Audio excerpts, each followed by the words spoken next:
Videos देखने के लिए सब्सक्राइब करें जनसत्ता.com, बेल आइकन दबाकर पाएं लेटेस्ट नोटिफिकेशंस। नमस्कार, स्वागत है आपका जनसत्ता पर। राजस्थान में सियासी हलचल तेज है और इसके केंद्र में है सचिन पायलट।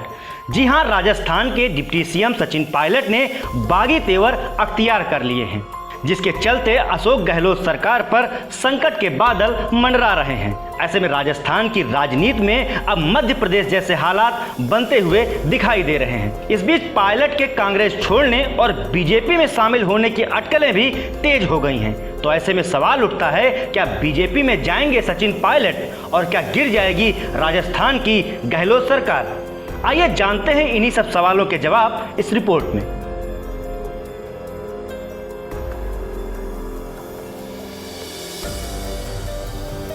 दरअसल राजनीतिक गहमा गहमी के बीच रविवार को एक खबर आई कि सचिन पायलट की बीजेपी नेता ज्योतिरादित्य सिंधिया से मुलाकात हुई है। इस मुलाकात के बाद सिंधिया ने एक ट्वीट किया, जिसमें उन्होंने लिखा कि सचिन पायलट को दरकिनार किए जाने से मैं दुखी हूं। ये दिखाता है कि कांग्रेस में काबिलियत और क्षमता की कोई अहमियत नहीं है। पायलट को सीएम गहलोत दबाने की कोशिश कर रहे हैं। ऐसे में दोनों नेताओं के बीच कथित मुलाकात के बाद पायलट के बीजेपी में शामिल होने की अटकलों को और भी ज्यादा बल मिला है। ऐसे में अनुमान लगाया जा रहा है कि राजस्थान की राजनीतिक पटकथा भी एमपी की तरह लिखी जा चुकी है। पायलट अपने समर्थक विधायकों के साथ कांग्रेस का दामन छोड़ बीजेपी के साथ जा सकते हैं, क्योंकि कुछ महीने पहले ही एमपी में सिंधिया के नेतृत्व में कांग्रेस में हुई बगावत के बाद वहां पर कमलनाथ सरकार का पतन हो गया था और बीजेपी सत्ता में फिर से काबिज हो गई थी। वहीं अब सूत्रों का कहना है कि सचिन पायलट सोमवार यानी कि आज बीजेपी अध्यक्ष जेपी नड्डा से मुलाकात कर सकते हैं। हालांकि पायलट के करीबियों की माने तो वे बीजेपी में नहीं शामिल होने जा रहे हैं, लेकिन ये तो आने वाला वक्त ही बताएगा कि राजस्थान की राजनीति में पायलट क्या गुर खिलाते हैं।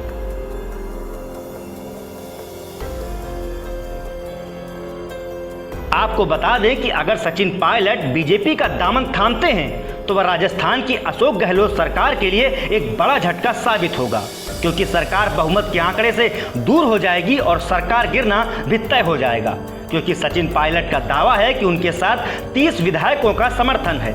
इनमें कांग्रेस के साथ साथ निर्दलीय विधायकों का समर्थन भी शामिल है। ऐसे में विधायकों के साथ बीजेपी में शामिल होने के कारण गहलोत सरकार अल्पमत में आ जाएगी। उधर सीएम गहलोत ने आज विधायकों और मंत्रियों की एक बैठक बुलाई है, लेकिन डिप्टी सीएम सचिन पायलट ने इस बैठक में आने से मना कर दिया है। उनके इस फैसले के बाद से ही माना जा रहा है कि पायलट ने भी सिंधिया की तरह बगावती सुर अपना लिए हैं। ऐसे में एमपी की कमलनाथ सरकार की तरह ही राजस्थान की गहलोत सरकार भी गिर सकती है।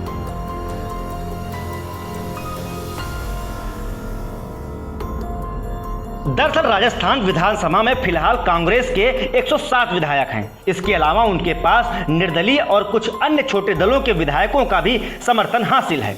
यह नंबर 120 तक पहुंचता है। वहीं बीजेपी के पास अभी मौजूदा समय में 72 विधायक हैं। इसके अलावा उन्हें 3 अन्य छोटे दलों के विधायकों का भी समर्थन हासिल है।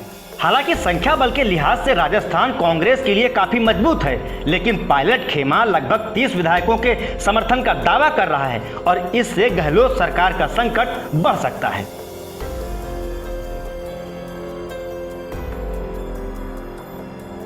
इन सबके बीच कांग्रेस ने इस सियासी संकट को थामने के लिए दिल्ली से कई नेताओं को राजस्थान भेजा है। सीएम गहलोत ने आरोप लगाया है कि बीजेपी उनकी सरकार को अस्थिर करने की कोशिशें कर रही है। तो वहीं बीजेपी का कहना है कि यह सियासी संकट कांग्रेस की अंदरूनी खींचतान का नतीजा है और इसमें उनकी कोई भूमिका नहीं है। फिलहाल इस सियासी खींचतान का अंत कब और कैसे होता है, ये तो वक्त ही बताएगा। लेकिन तब तक आप राजस्थान की राजनीति से जुड़ी हर खबर के लिए बने रहिए जनसत्ता के साथ।